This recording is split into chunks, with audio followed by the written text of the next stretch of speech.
जय माता दी। नवरात्रि का आज चौथा दिन है और इस दिन मां कुष्मांडा की पूजा होती है। ऐसा माना जाता है कि मां कुष्मांडा की पूजा करने से धन और बल की प्राप्ति होती है, साथ ही ताकत और बुद्धि भी बढ़ती है।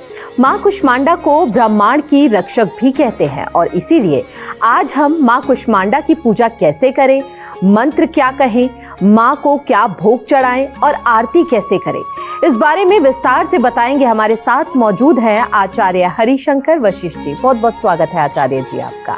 मेरा पहला सवाल आपसे यही है, मां के स्वरूप को हम आपसे विस्तार से जानना चाहेंगे। क्या है मां का स्वरूप? देखिए, माँ के स्वरूप से पहले मैं चाहूँगा गुरु का आह्वान करना, अगर आपकी आज्ञा हो तो करें। बिल्कुल। ओम गुरुर्ब्रह्मा गुरुर्विष्णु गुरुदेवो महेश्वरा गुरु साक्षात परब्रह्मा तस्मै श्री गुरुवे नमः। देखिए हिमानी जी, अगर हम माँ के उत्पत्ति की बात करें तो इसका जो प्रमाण हमें देवी भागवत पुराण में मिलता है और उसमें जो देवी भागवत पुराण है उसमें देवी कुष्मांडा की जो कथा है मुख्य रूप से हमें मिलती है। उसमें बताया गया है कि जब हमारी सृष्टि का निर्माण नहीं हुआ था और सृष्टि का अस्तित्व ही नहीं था तो चारों तरफ बहुत एक घना अंधकार था और सन्नाटा भी छाया हुआ था।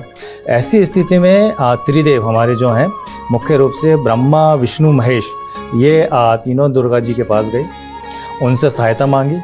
फिर माँ ने इनकी जो प्रमाण था वो स्वीकार किया। उसके बाद उन्होंने कुष्मांडा के रूप में अपने आप को अवतरित किया और अपनी मीठी मीठी मंद मंद मुस्कान से इस ब्रह्मांड को उत्पन्न किया, जिससे चारों तरफ उजाला फैल गया। इसी वजह से इनका नाम कुष्मांडा रखा हुआ। ठीक है, अब उन्होंने जैसे, अब हम बात करें इसको थोड़ा सा संधि विच्छेद कर लेते हैं, जैसे अंड यानी ब्रह्मांड और ब्रह्मांड को अपनी इशित हाथ से हल्की हल्की मुस्कान से इन्होंने उत्पन्न किया। इसी वजह से इनका नाम कुष्मांडा पड़ा और इन्हें ब्रह्मांड की आदि शक्ति भी कहा जाता है। और ये हमारा जो सूर्यमंडल है उसके भीतर निवास करती हैं और इनकी जो कांति है और इनकी प्रभा है, आप जब इनका ऑरा है, आप कभी अगर पुराणों में पढ़ेंगे तो उसमें पूरा व्याख्या रूप से बताया गया है। मैं आपको थोड़ा संक्षेप में बता रहा हूँ। तो इनकी जो आभा है और प्रभा है वो सूर्य के समान तेजस्वी है और उनकी शक्ति से ही सूर्य भी प्रकाशित होता है। जो माँ है कुष्मांडा है, हमारी देवी माँ है, इनकी हमारी 8 भुजाएं हैं, इसलिए इन्हें अष्टभुजा भी कहा जाता है। और इनके 7 हाथों में कमंडल है, धनुष है, बाण है, कमल है, पुष्प है, अमृतपूर्ण कलश है, चक्र और गदा है। जबकि जो इनका 8वां हाथ है उसमें सिद्धियां और निधियों को देने वाली जपमाला है। और जो हमारी माता है इनका जो वाहन है वो सिंह है। और जो नवरात्रि के चौथे दिन हमारी कुष्मांडा जो देवी हैं इनकी पूजा अर्चना की जाती है। और ऐसा भी कहा जाता है कि पुराणों में मतलब ऐसा लिखा गया है कि ये अल्प उपासना से भी माता बड़ी जल्दी खुश हो जाती हैं और इनकी साधना जो व्यक्ति करता है उसके रोग शोक कष्ट सब मिट जाते हैं और उन्हें आयु यश बल और आरोग्य की प्राप्ति होती है। बिल्कुल। देखिए, माँ ने क्योंकि ब्रह्मांड की रचना की है, आपने कहा माँ का तेज इतना ज़्यादा है कि अगर कोई इनकी आराधना करता है तो उनका रोग और शोक दोनों मिट जाता है। और आज के समय में मुझे लगता है कि अधिकतर लोग जो हैं किसी न किसी रोग से ग्रसित ज़रूर है। जी बिल्कुल। लेकिन माँ की सही तरीके से किस तरह पूजा का विधि विधान है वो बताइए हमारे दर्शकों को, ताकि किसी भी प्रकार के रोग से जो काफ़ी समय से परेशान हैं लोग, माँ की कृपा उन पर बरसे और उस रोग से उन्हें मुक्ति प्राप्त हो सके। देखिए, बहुत अच्छा सवाल है आपका।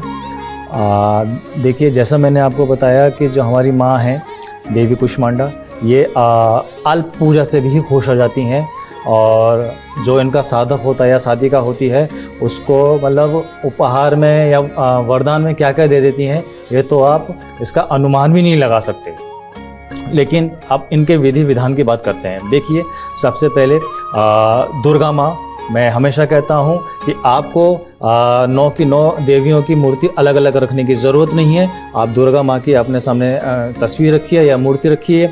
उसके बाद उनका पंचोपचार पूजा कीजिए। पंचोपचार में होता है नैवेद्य होता है, भोग होता है, इस तरह की चीज़ें होती हैं। धूप दिखाई जाती है, उनको दीपक दिखाया जाता है और उसके बाद उनको भोग लगाया जाता है।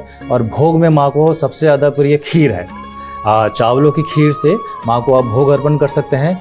और उसके बाद आप अगर आपने कोई संकल्प लिया है तो उस संकल्प को लेके आप दुर्गा सप्तशती का पाठ कर सकते हैं, सिद्धकुंजी का स्तोत्र का पाठ कर सकते हैं।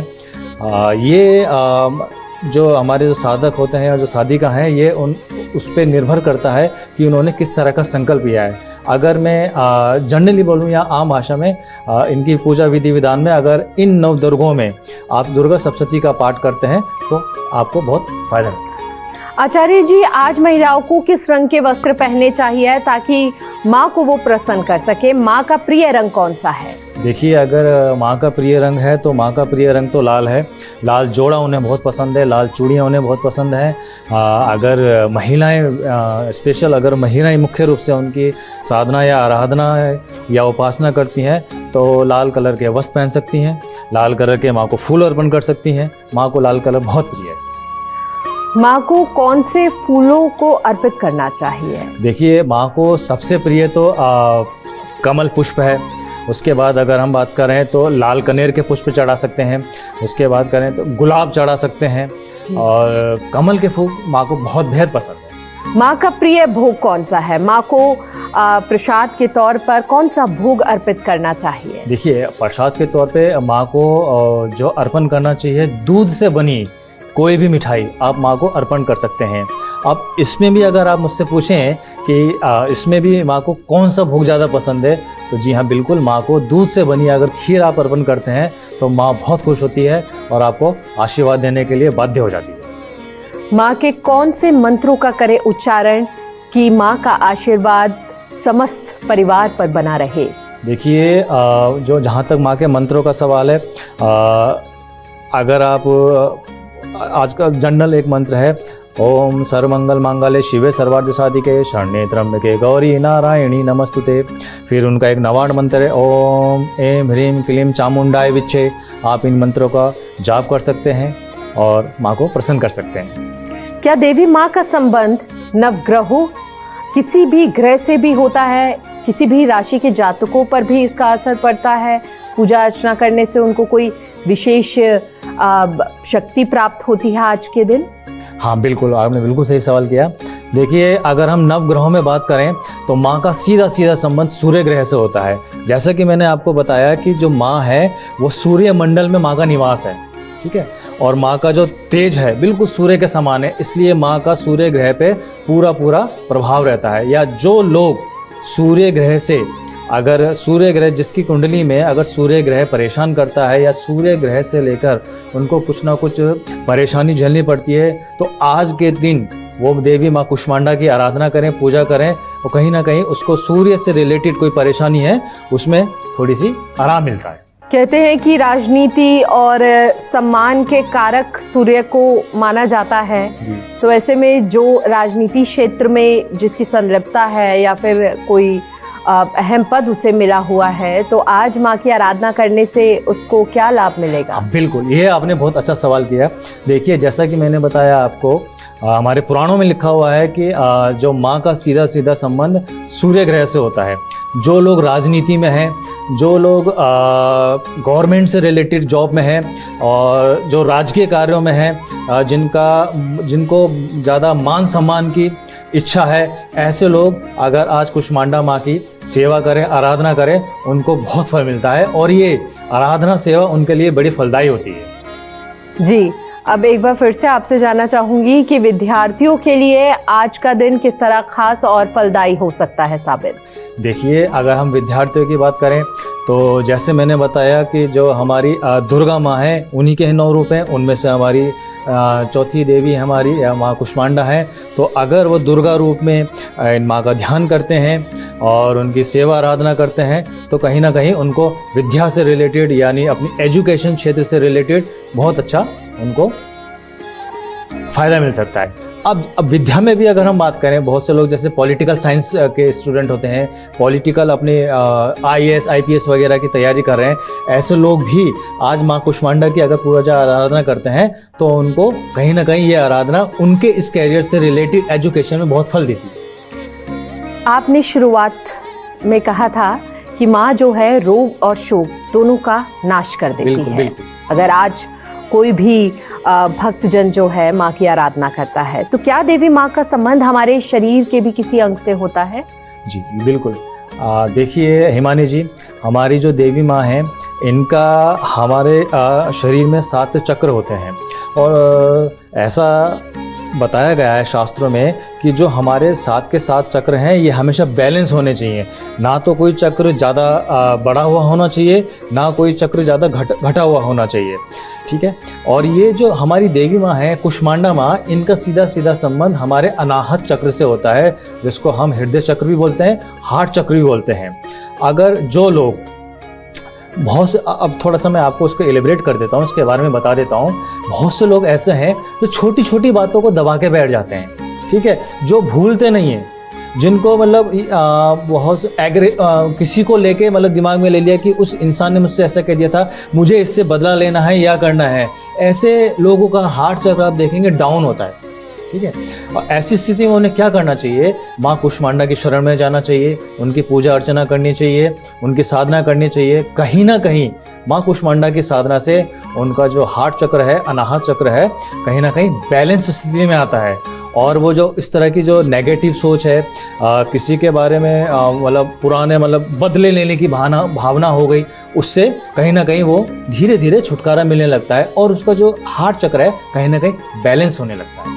कहते हैं जैसे मनोवांछित फल की प्राप्ति होती है, यश बल और आयु में वृद्धि और जीवन से भी दुख और भय का नाश होगा आज माँ की आराधना करने के जी बिल्कुल, साथ साथ।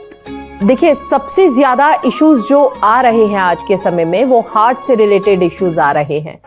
अगर माँ कुष्मांडा की आज आराधना की जाती है तो जो हार्ट पेशेंट्स हैं उनको किन चीज़ों का ध्यान रखना चाहिए, और अगर वो व्रत रख रहे हैं या फिर मंत्रोच्चार कर रहे हैं तो क्या खास मंत्रोच्चार वो करें जो उनके लिए लाभदायी साबित हो?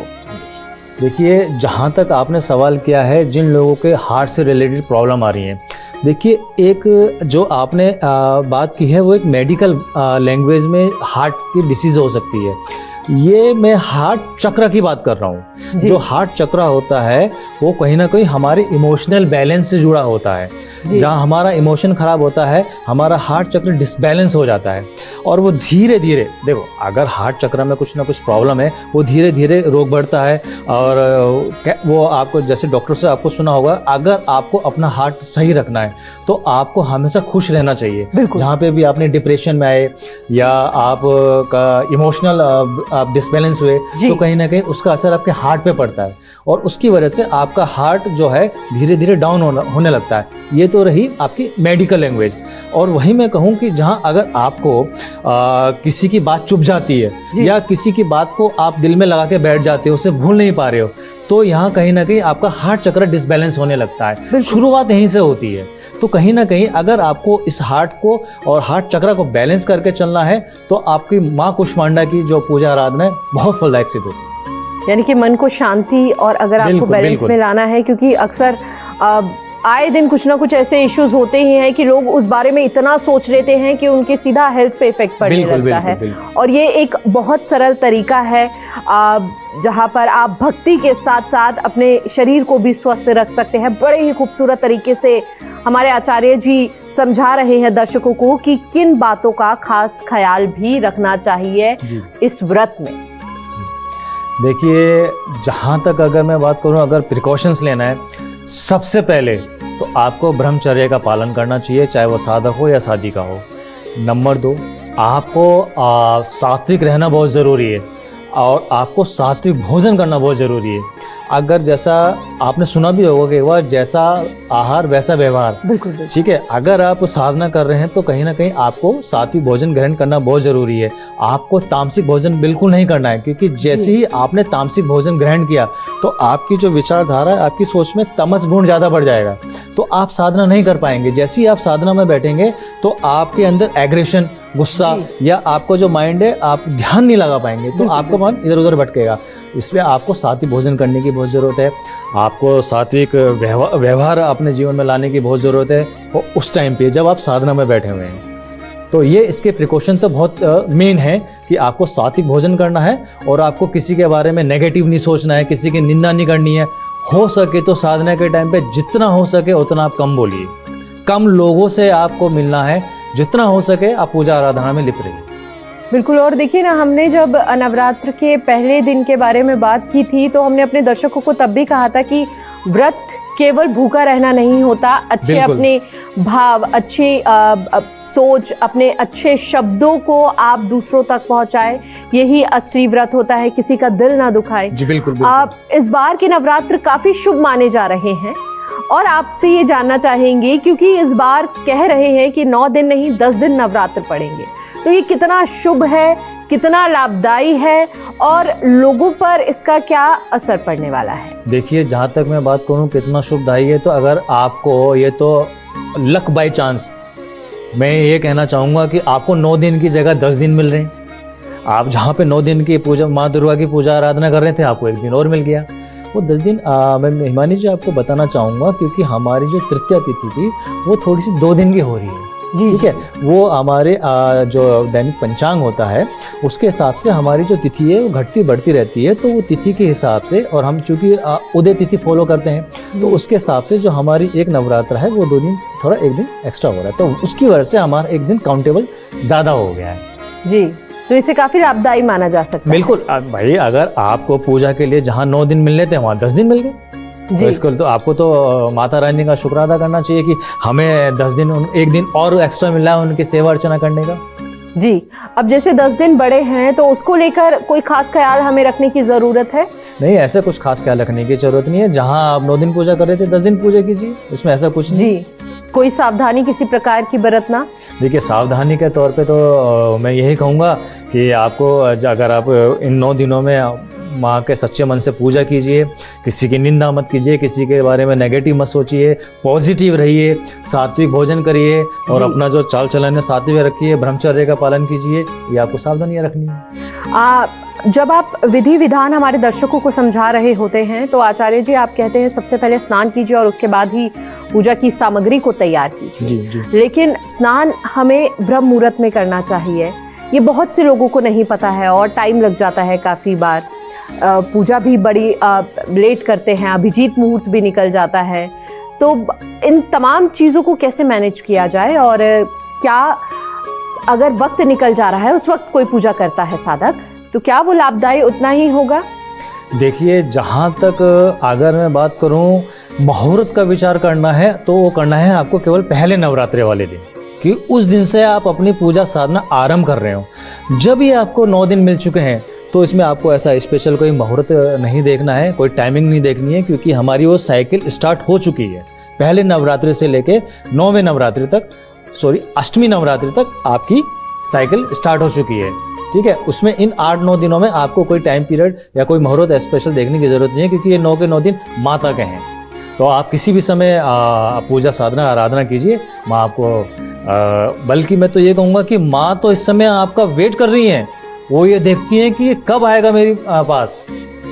जी, कब आएगा हमारी शरण में, बिल्कुल, ताकि अपनी गलतियों की माफ़ी मांगी जा सके। देखिए, मैं आपको एक चीज़ यहाँ पे बता देता हूँ कि जिस तरह से हम अपने देवी या देवता का इंतज़ार करते हैं, हमसे ज़्यादा वो लोग हमारा इंतज़ार करते हैं कि कब ये आएगा, कब मेरे पास आएगा, कब मेरी पूजा आराधना करेगा, कब मैं इसे कुछ वर दूंगी, या कब मैं इसके जीवन में चीज़ें जो बिगड़ी हुई हैं उनको सेटलमेंट करूंगी, उनको ठीक करूंगी। तो हमसे ज़्यादा वो लोग हमारा इंतजार करते हैं। और इसलिए कहते भी हैं पंडित जी कि नवरात्र के समय में कहा जाता है खुले दरबार होते हैं माँ के, यानी कि जो भी उनके आगे अपना शीश झुकाएगा उसको आशीर्वाद मिलना जरूर है। देखो, सीधी सी बात है, माँ सृष्टि की जननी है जी, ठीक है, वो तो आपको देने के लिए ही बैठी हैं जी, लेकिन ये देखना है कि आपके अंदर सामर्थ्य है क्या लेने का। वो तो देने के लिए ही बैठी हैं, अगर आपके अंदर सामर्थ्य है करो उनकी पूजा अर्चना, करो उनकी साधना। बिल्कुल, बड़े ही खूबसूरत तरीके से आचार्य जी आपने दर्शकों को समझाया कि किस तरह माँ को वो प्रसन्न कर सकते हैं। बड़े ही छोटे आप उपाय कीजिए और माँ का आशीर्वाद आप प्राप्त कर सकते हैं। आपको किसी भी प्रकार की समस्या अब तक आ रही है, माँ कुष्मांडा की आराधना करने से आपके रोग और शोक दोनों ही यहाँ पर मिट जाएंगे। तो माँ के चरणों में शीश जरूर झुकाइए। माँ के खुले दरबार है हमारी खास पेशकश में। बस इतना ही। जय माता दी।